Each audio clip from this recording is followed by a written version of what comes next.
Nti sa o beside say player be na city say me ka foreigner me ka player bit say Casemiro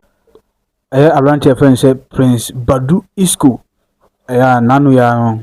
free kotokoto ni free Nations FC right aseni trainers e de ama Asante Kotoko na enye fedi agro Abrante no eni abre e pagire say OPBB aye e de abo ma Asante Kotoko vivro no so aye hye aye nam enso ho honom nti Abrante no ko training ground so a de wi Abrante no eside enema gufon pa na hard worker Abrante no eye no training ground so no enye easy even though no onyan enhyase anase bia coach enyama no enselete no manu we kan the first level ho but Abrante no so extra work e training ground se be ya in case of say bia onya opportunity no so besi akan anase bia obabon abesi akan ma Asante Kotoko na bibiara atimi akoyi de ama Abrante friend Prince Badu Isco nti Abrante no extra work pa enso honom Abrante ni eni abre se krodom no na ni so agese waba Asante Kotoko ene de no usi akana so obesi akan de ma Asante Kotoko wo free Nations FC sibofo ba ko pa no but ene no Abrante no age penny se obesi akan de ama Asante Kotoko enso honom na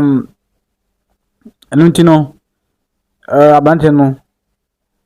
oye bibi o kire bibi se tona Kotoko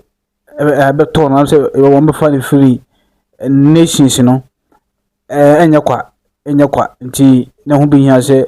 oye adwumaden training no o se o ma training no timi no se be ya se de Kotoko supporters no hopes no mu se oba no obetumi abeye adwuma no se de mebe twena Abrante friend se Justice Nkukubre na ogina hono no na boy dum fifi de ma Asante Kotoko no sa so na Abrante no so nani so de hu se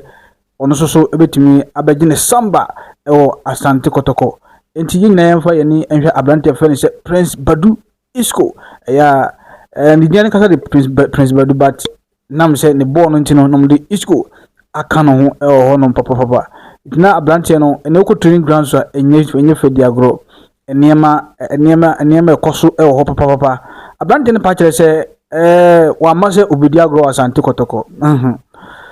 wa mase obedi agro ono Osekrum boy nti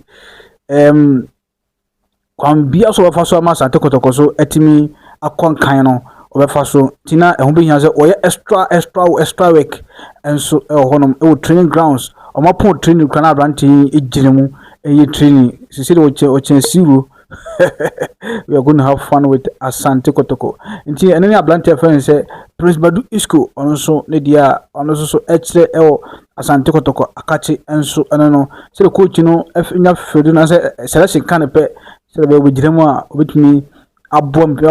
aboa yes ama Kotoko nkumdia tuma kwa Asante Kotoko second round yes enso honom but mo some teams mo media ne na na poko betumi follow betumi so like comment sa fabra or comment section makramo bye bye.